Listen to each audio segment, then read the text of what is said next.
বাংলাদেশ যাদের করেছে অপমান, অপমানে হতে হবে তাহাদের সবার সমান। আরে দূর আগেকার দিনে মনীষীদের সেই সব অমর বাণী আজকের দিনে পুরো অচল। ওই বাণীকে সামনে রেখে কেউ আর নিজের চরিত্র গঠনের কথা ভাবে না। সবাই যে যাকে পাচ্ছে ঠকিয়ে নিজের আখের গুছিয়ে দিচ্ছে। তাহলে আমি বা চরিত্রবান সেজে করবোটা কি? তার চেয়ে বরং আমি আমার চরিত্রটাকে এই মদের বোতলের মধ্যে একটু একটু করে চুবিয়ে ফেলি। একই কথা আবার তুই মদ খাচ্ছিস? মদ নয় মা, মদ নয়, এটা হলো টেনশন ফ্রি মেডিসিন। কি বলে? এটা এমন একটা মেডিসিন যেটা গরিব থেকে বড় লোক আর জনতা থেকে জননেতা যে যার মতো টেনশন কমাতে এই মেডিসিনটা পান করে। গরিবেরা যেমন তার অভাবে দুঃখ ভুলতে এই মেডিসিন পান করে, তেমনি বড় লোকেরা তাদের কালো টাকাগুলো কোথায় কিভাবে লুকিয়ে রাখবে সেই টেনশন কমাতে এই মেডিসিনটা পান করে। আর জনতা যেমন তার প্রাপ্য অংশটুকু না পাওয়া দুঃখে মেডিসিন খায়, তেমনি জননেতা তার শখের গদি কিভাবে আটকে রাখবে সেই টেনশন কমাতে এই মেডিসিন আকণ্ঠ পান করে। মা মেডিসিনটা আমাকে দেখো, আমি একবার খেয়ে দেখি তোর বাবাকে হারানোর দুঃখটা আমি ভুলতে পারি।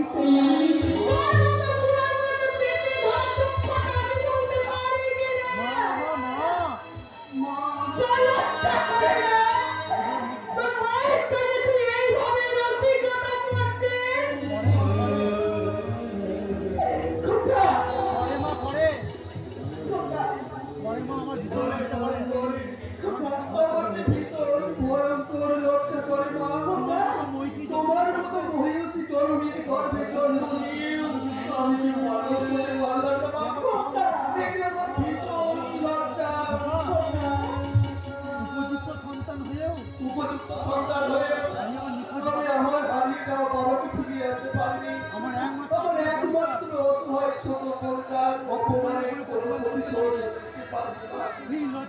এই লজ্জায় যে মাঝে মাঝে আমার মরে দিতে ইচ্ছে করে মা, কিন্তু পারি না মা। একটা ক্ষীণ আশা যে আমাকে বাঁচিয়ে রেখেছে, যদি কোনোভাবে আমাদের বাবাকে আমরা ফিরিয়ে আনতে পারি, যদি কোনোদিন আমার বোনের হারিয়ে যাওয়া স্বপ্নগুলোকে আবার নতুন করে ফিরিয়ে আনতে পারি। পারবি না দাদা, পারবি না। আমার স্বপ্নগুলোকে কি ফিরিয়ে আনতে পারবি না? সে একমাত্র পারবি আমার রত্নদেবী।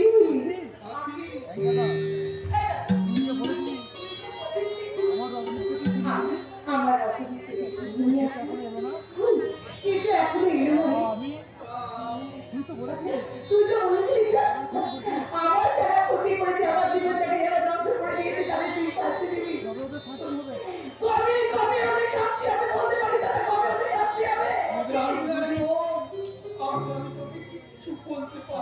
দাদা তবে আজ আমি তোকে একটা কথাই বলছি। তবে আজ আমি তোকে শুধু একটা কথা বলে যাচ্ছি রে বোন, ওই রত্নদ্বীপকে এবার তুই ভুলে যা। ওই রত্নদ্বীপকে এবার তুই ভুলে যা।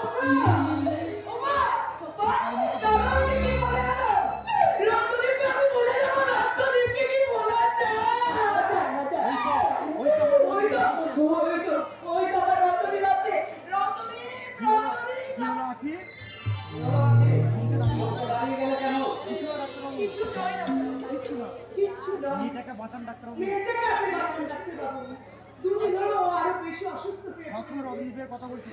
ও আমার সে আগের মতো পাগল করছে। রত্নদ্বীপকে আখির ভালোবাসা, আখির চেয়ে ভালোবাসা। এই কথা আপনারা আগে আমাকে বলেনি কেন? আমি ভুলে গেছি। কিন্তু আমি ওর মন থেকে, কিন্তু আপনি ওর মন থেকে রত্নদ্বীপের কথাটা আপনি ভুলিয়ে দিলেন। ওই লোক হয়তো সুস্থ না হয়ে না, যাবে। ওকে যে আর সুস্থ করতে পারবো না ডাক্তার বাবু, ওকে যে সুস্থ করতে। কিন্তু কেমন করে আমি ভুলাবো? জীবনের প্রথম ভালোবাসা কি কখনো ভুলতে পারে? আমি ভুলতে পেরেছি আমার ভালোবাসার মানুষকে। ডাক্তার বাবু আপনি আর আসবেন না। আপনি কিন্তু আর আসবেন না ডাক্তার বাবু। আর আমি আপনার কাছে আমি আপনার কাছে কোনো ট্রিটমেন্ট করবো না ডাক্তার বাবু। ট্রিটমেন্ট না আর ট্রিটমেন্ট না করলে তুমি সুস্থ হবে না কে? আর তুমি সুস্থ না হলে তোমার রত্নদ্বীপ তোমার কাছে ফিরে আসবে না কে? আমি আর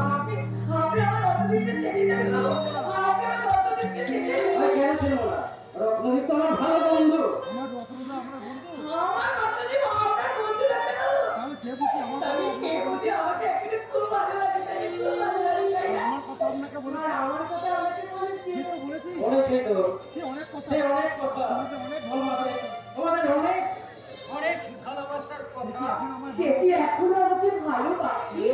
কেন বাঁচবে না কে তোমার মতো মেয়েকে ভালো না বেশি থাকা যায় কিন্তু রণদেবের একটাই দুঃখ কিন্তু তুমি জানো ওই রক্ত দিকে একটাই দুঃখ তুমি আগে তুমি আর আগের মতো ভক্ত দেখতে পারছি না ডাক্তারবাবু পারছি না ডাক্তারবাবু, আমি পারছি না। আর যে আমার কাছে নেই যে আমার কাছে নেই তাকে আমি কিছুতেই তাকে নিয়ে আমি আর ভাবতে পারছি না। পারতে হবে আর পারতে হবে আর কি পারতে হবে সুস্থ হতে হলে আর সুস্থ হতে হবে তাহলে কেমন অবস্থা ভাবনা ভাবতেই হবে আমাকে এমন অবস্থা ভাবনা করতে ভাবতে হবে আজকে তোমার এই হতাশা তোমার ওই হতাশা তোমার এই হতাশা আর বিশ্বাস করতে মনটাকে সুস্থ হতে হলে সুস্থ হতে হবে প্রয়োজন হবে প্রয়োজন হবে এক রাস সোনালী আনন্দ যে আনন্দ উৎস হতে পারে এই আনন্দের উৎস হতে পারে কেবল স্বর্গীয় কেবলমাত্র স্বর্গীয় ভালোবাসা।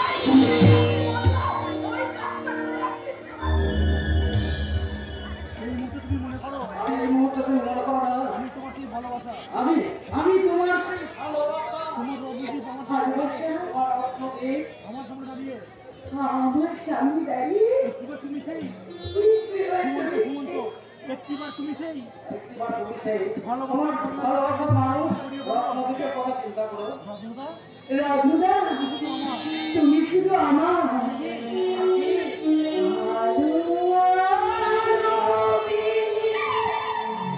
তোমার খুশি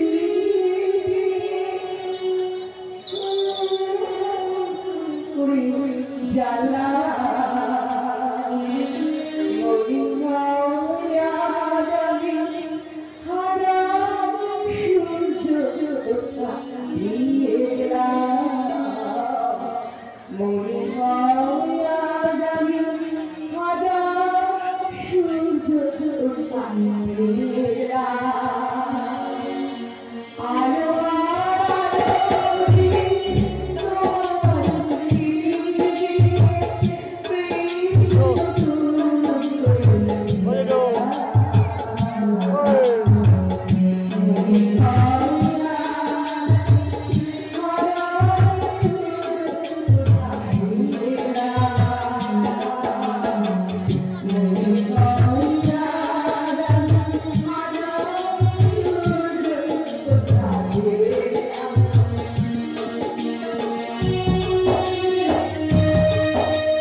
তখন যে বিয়ের বয়সটাই কখন যে বিয়ের বয়স আমার পার হয়ে গেছে খেয়ালই করি তা আমি খেয়াল করি তাই এই জন্যে তাই জন্যে আর আমার বিয়ে আর আমার বিয়ে করা হলো না। তাই বলে তুই বুঝি তারপরে তুই বিয়ে করবি না, সেটা কি কখনো হয়? বিয়ে করবো আমি বিয়ে করবো না একথা তো আমি বলিনি দাদা কিন্তু কিন্তু বুঝেছি হ্যাঁ তুই বুঝেছি তুই আদর্শ মাস্টারে তুই আদর্শ মাস্টারের মেয়ে ধর্ষিতা মেয়েকে বিয়ে করতে চাস। তুই যে ধর্ষিতা মেয়েকে তুই সেই ধর্ষিতা মেয়েকে বিয়ে করতে চাইলেও আমি তোকে কোনো আপত্তি করবো না। বরং সবার সামনে বরং সবার সামনে গর্ব করে বলবো যে আমার ভাই একটা যে আমার ভাই একটা ধর্ষিতা মেয়েকে বিয়ে করেছে নতুনভাবে বাঁচা আর তাকে নতুন করে বাঁচার একটা অধিকার দিয়েছে। হয়তো আমি তাই করতাম না। হয়তো আমি তাই করতাম দাদা, কিন্তু মেয়েটা এখন মিথ্যে করে বলল কিন্তু মেয়েটা যখন মিথ্যা করে বললো তুমি নাকি এই, তুমি নাকি তাকে ধরছো রৌদ্র তখনই ওই মেয়েটার প্রতি আমার ভালোবাসা আমার ভালোবাসা ঘৃণা পরিণত হয়ে গেছে। তুই বলছিস যে ভাই তুই কি বলছিস ভাই? আমি জীবনটা কেউ পবিত্র মনে করি যাকে আমি দেবতার থেকেও পবিত্র মনে করি, আমার কি দাদা চরিত্রে সে আমার দাদার চরিত্রে কেউ কালি ছেটাবে, সে যেই হোক তাতে সে যেই হোক তাকে আমি কোনোদিন ক্ষমা করবো না। ছি ছি ছি ছি ছি ছি ছি এ আমি কি শুনলাম? কেন মরে যেতে লজ্জায় যে আমার মরে যেতে ইচ্ছে করছে আমার ভাইয়ের বাপদাদা যে আমার ভাই বাগদাদটা কি নামে তাকে কিনা আমি ঠিক ছি মানুষের সাথে মিথ্যাবাদী হতে মানুষ যে এত বড় মিথ্যাবাদী হতে পারে একটা কথা ভেবে পাচ্ছি কিন্তু একটা কথা দাদা আমি ভেবে পাচ্ছি না, কি হঠাৎ তোমার নামটাই বলতে গেল কেন? এসব তুই বুঝবি না রে এ তুই বুঝবি না রে ভাই, এটাও এক ধরনের পরিস্থিতি এটা এটা এক ধরনের পলিটিক্স। হয়তো বিরোধী পার্টি হয়তো বিরোধী পার্টি আমাদের তুই ভাই জানে আমার ভাবতেই ভানু ধরতে এই কথাবার্তা বলছি। দাদা দাদা সে যাই হোক হ্যাঁ সেটাই বলো। ও নিয়ে তুই এখন বিচার ওই রে তুই একদম ভেঙে পড়িস না। আমি খুব শীঘ্র আমি খুব শীঘ্র তোর বিয়েতে দিতে চাই তোর বিয়েটা আমি দিতে চাই এবং পাত্রীরও এবং পার্টি অলরেডি আমি ঠিক করে বলছি। এ কি? আমি জানতাম না তো কই, আমি তো কিছু জানতাম না। তার মেয়েটিকে কিন্তু মেয়েটি কে? এক মুখে বিচার অ্যাডভোকেট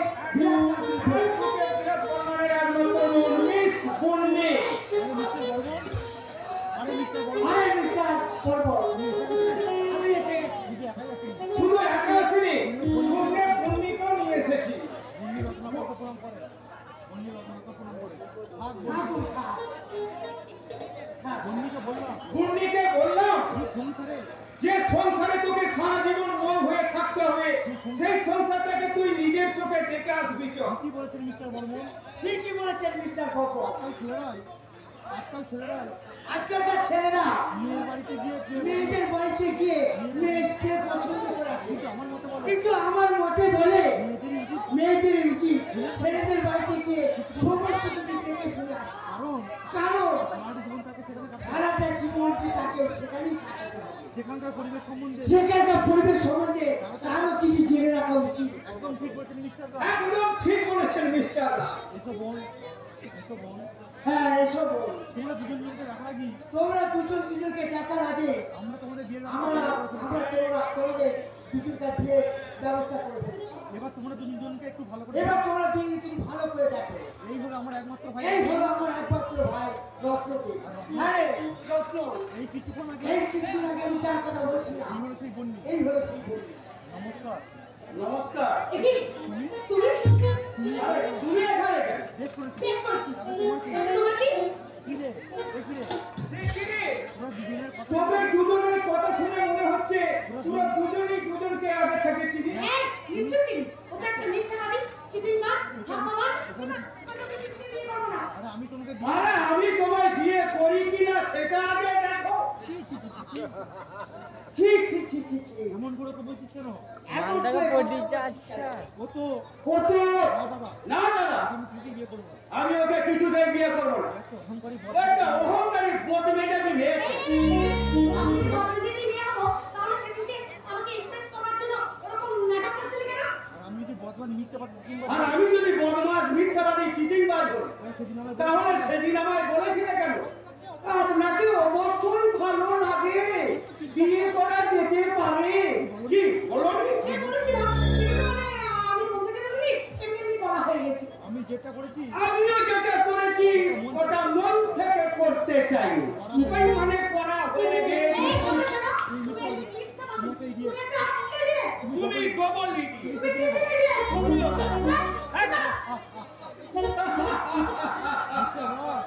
মিস্টার রায়, আমি একটা ভালো দিন একটা ভালো দিন কোন ঠিক করে আসো, কারণ বিয়ের কার্ডটা তো ছাপাতে হবে। আরে দুর্মশাই আরে দুর্মশাই, আমি এখন তো বিয়ে আমি এক মেয়েকে বিয়ে নিয়ে ভাবছি। দেখছেন না এরকম অপর অপর আরে মশাই আরে মশাই, যে যত চটে সে তত পটে। ওঠে। টেক্কা দিচ্ছে, ওরা ঝগড়াটে যেমন একে অপরকে টেক্কা দিচ্ছে, তেমনি দেখবেন একদিন ওরা ভালোবাসা তো অপর অপরকে টেক্কা দেবে। না, আমি ওকে কখনো কোনোদিনই ভালোবাসতে পারবো না। কারণ ওর সাথে আমার শুধু ঝগড়াই হবে, ঝগড়া। আজকালকার এই দাম্পত্য জীবনটা জি বাংলা স্টার জলসা টিভি সিরিয়ালের মতো। ওখানে ভালোবাসা কম, ঝগড়ার টাইম বেশি। যাই হোক, আমরা তোমাদের 7 দিন মেলামেশা হবার সুযোগ দিলাম। এই 7 দিনের ভেতর তোমাদেরকে স্থির করতে হবে। তোমরা কি করবে? বিয়ে করবে না ঝগড়া করবে? আইডিয়াটা তো মন্দ নয়। আর কিছু হোক না হোক আর না হোক, এই 7 দিন তো মালটাকে এই নিয়ে 7 দিন তো সারা মালটাকে নিয়ে এনজয় করা যেতে পারে। বুঝলে? আইডিয়াটা তো মন্দ নয়। হোক না হোক, এই 7 দিন ওকে নিয়ে মজাকে নিয়ে না, এনজয় করো। তাহলে তোমাদের ডিসিশন, তাহলে তোমাদের সিদ্ধান্ত আমরা রাজি। আমরা রাজি। আমরা তাহলে রাজি। তাহলে যাও। 7 দিন পরে আমরা তোমাদের সম্পর্ক নিয়ে ভাববো। তোমাদের সম্পর্কটা নিয়ে আমরা ভাববো। আপনাদের 7 দিন আমাদের 7 দিন তোমরা দুজনা বন্ধু। ওকে দাদা, ওকে দাদা, come on my friend, come on my friend. জানো বোন, আরে জানো বোন যা, বন্ধুটাকে সারা দিয়ে তুই এগিয়ে যা। এই মন তোমাকে চাই না, কাশ্মীর তুষার প্রভা, চলো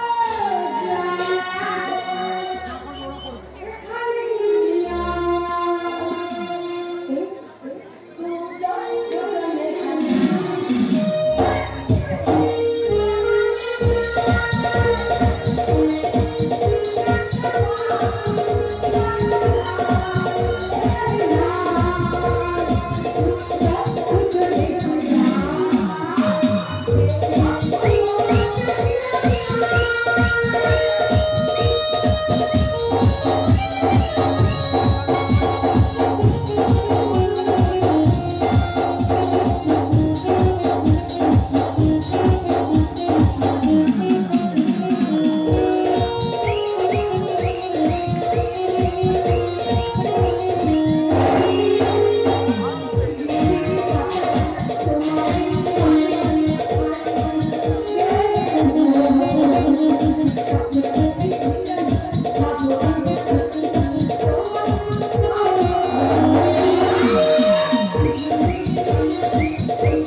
করায় তুমি অনেক পাপ করছো শয়তান। দশটা করায় তুমি অনেক পাপ করেছো। এবার ধ্বংসের জন্য প্রস্তুত থেকো। এবার মৃত্যুর জন্য তুমি প্রস্তুত হও। আমি তিল তিল করে ধ্বংস করবো। আমি তোমার তিল তিল করে ধ্বংস করব। আজকের এই ঘটনা আজকের এই ঘটনা তোমার ধ্বংসের সূচনা মাত্র। তোমার ধ্বংসের সূচনা মাত্র। ইতি ধূমকেতু। ইতি ধূমকেতু। ধূমকেতু!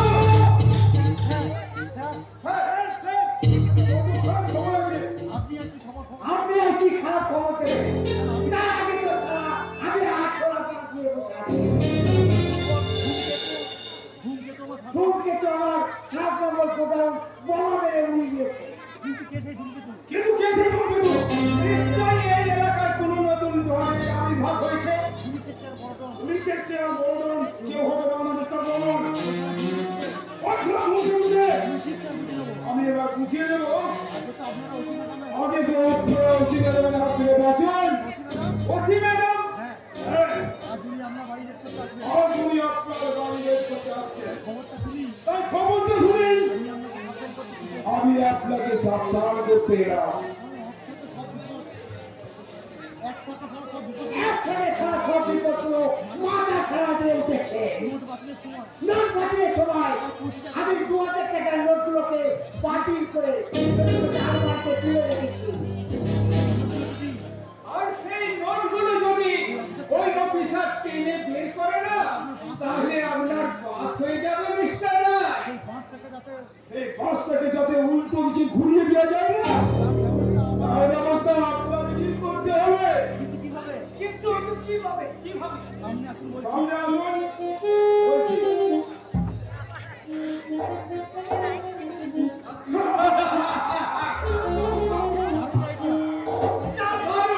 দারুণ idea। আমি তাহলে আসি স্যার। আমি তাহলে আসি স্যার। আমি যেখানে এসেছিলাম আমি যে এখানে এসেছিলাম এটা যেন কেউ জানতে না পারে। সেই কথাটা যেন কেউ যেন না জানতে পারে। চলুন চলুন sir. Good bye. Good bye. তার পকেটে সে পাবে না। আর আপনাকে কিচ্ছু করতে হবে না স্যার। নিশ্চয় করবো। আপনাকে আর কিছু বলতে হবে না স্যার। কারণ আমি আপনাকে বলে যাচ্ছি কারণ আমি আপনাকে বলে যাচ্ছি, ওসি সাহেবা ওই ম্যাডাম সাহেব আর কালকে সকাল দেখতে কালকে পাবে না। সকাল দেখতে পাবে না। মিস্টার বর্মন চেষ্টা করবো। আপনি একটা ইন্টেলিজেন্স লড়ার জন্য আপনিও একটা কেস লড়ার জন্য প্রস্তুত হন। সেই কেসটা হলো আর সেই চেষ্টা হলো এই বর্তমান দিনের ছেলে আরে কি বিনা বলো কেন? এই ঘটনা আছে বটে। ওরা ঘরে বসে পারি না। তো ওরা যদি ঘরের মধ্যে ঢুকতে পারে, আমার গালিয়া মেরে ঘরের মধ্যে ঢুকবে না? এই কে তুমি? কে কে তুমি? আরে বাবা, আমি ফুলকি গো ফুলকি বটে। তারপরে কি ফুলকি আছে বটে। তবে মেরা পেট চালায়। ও রাস্তা মরে আমি রাস্তা পেতেছিলাম বাবু। কিন্তু কোনো আপনি আমার খেলা দেখতে আসলো না। হ্যাঁ তা তারপরে এই স্যারের বাড়িতে তাই সরকারের একবারে ফেরার বাড়িতে ঢুকে পারলি? যা ভাগ এখান থেকে। যা ভাই এখান থেকে। আহা, এসি যখন আহা, এসি যখন পড়েছে তখন না হয় একটু সাপের খেলাই দেখা যায় না, নাকি বলেন মিস্টার রায়? নিশ্চয় নিশ্চয় আচ্ছা করে সব দেখাই আজকাল তো তোর সব জানা হয়ে যায় না। হ্যাঁ, তা ফুলকি রানী, তুমি কি শুধু সাপের খেলাই দেখাও না অন্য কিছু? আরে করি তো বাবু করি, অনেক কিছু করি। ঝাড়ু করে অনেক মানুষকে বাঁচায় তুলতে পারি। সাপের কাটা রুগী মরে গেলে পরে মানবতার বিকাশ কি বাঁচায় তুলতে পারি বাবু। তাহলে ভুলবে শালা গুল মারার জায়গা পাওনে চলে দিলে সাপে কেটে মানুষকে বাঁচিয়ে দেবো। আচ্ছা এই যাও বাবা, যাও। যা, যা, বিশ্বাস না হয় তো দেখে দেখবে। এই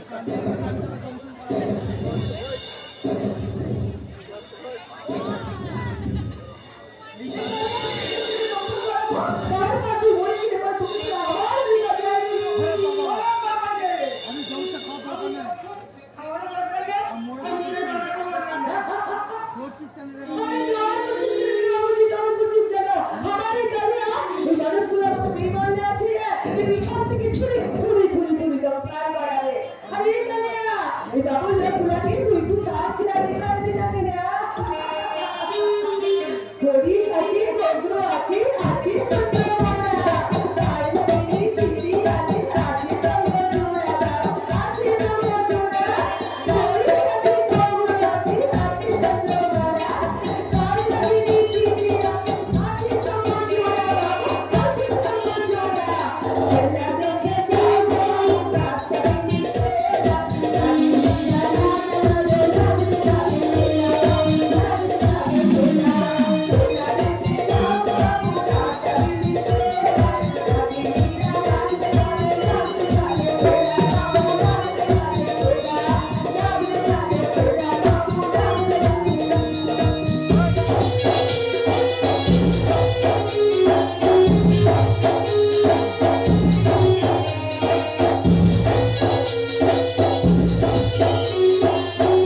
রত্নাকর রায় সামান্য একটা ওসির কথায় হাত তোলেলাম ম্যাডাম।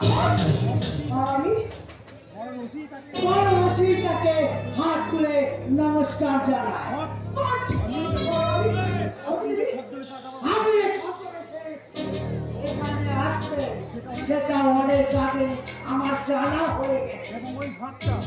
এবং ওই ভাবটা আইনের নিধিরামে যে আপনাকে কায়দা করে এখানে ঠুকিয়ে দিয়ে গেল সেটাও আমাদের ওই জানা নয়। ওই রাস্কেলটাকে আমি ঠিক সময় যথাযথ ব্যবস্থা করি। কিন্তু তার আগে তোমার কি অবস্থা হয় সেটা একবার ভেবে দেখো না। কারণ আমি সত্যমাত্র সংবাদ পেয়েছি যে তোমার এই বাড়িতে অনেক পরিষেবী কালো টাকা মজুদ আছে। তাই এই মুহূর্তে আমি তোমার বাড়িটাকে রেড করবো। তার আগে আমি আমার বেডরুমে গিয়ে তোমার গোটা শরীরটাকে রেড করবো। দেখে তো মনে হচ্ছে ওনার বডিতে অনেক কিছু বেওয়ারিশি মালগুণ আছে। একটা নোংরা কথা বলে গেলে তোমাদের দুজনকে গুলি করে তোমাদের মুখ থেকে বন্ধ করে দেবো।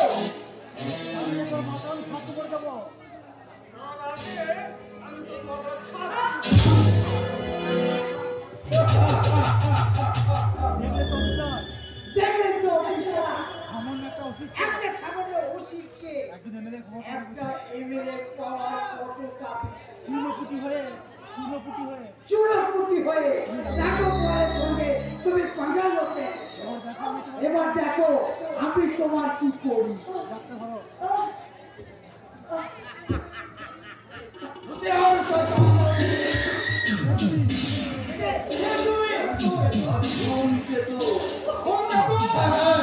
তোদের মতো পশুধন যেখানে পাশবিকতার প্লাবন সৃষ্টি করবে আর যেখানে ভূমিষ্ঠিত হবে মা বোনেদের অমূল্য সম্মান, সেখানে অত্যাচারীদের সাজা দিতে ওই আকাশ থেকে উল্কার মতো ছুটে আসবে তোদের মৃত্যু দূত এই ধূমকেতু।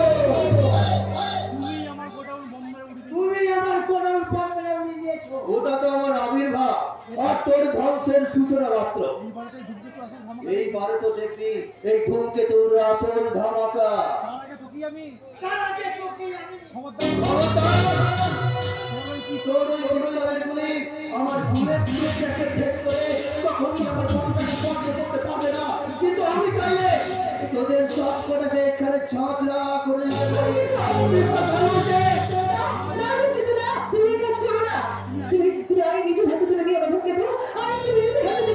আরে কিসের আইনের কথা বলছেন ম্যাডাম, কিসের আইনের কথা বলছেন?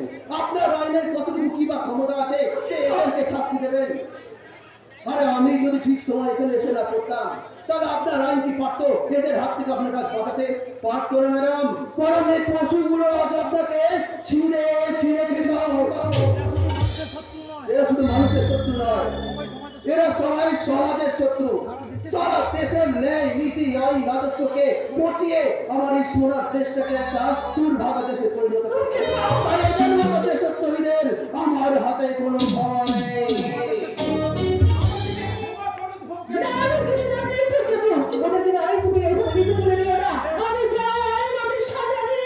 বেশ, তবে তাই হবে ম্যাডাম। আপনি আইনি প্রমাণ সংগ্রহ করতে আজ রত্নাকর রায়ের বাড়ি রেড করুন। আর আপনাকে এই কাজে হেল্প করবে ওরই পোষা চামচা ওই শিরা। আর বিরাট করব নিজে হাতে সাক্ষী থেকে সিজার লিস্ট তৈরি করবে। রত্নাকর রায়ের বাড়ি রেড করে কত কোটি টাকার কালো নোট বাজেয়াপ্ত হলো। চলো চলো।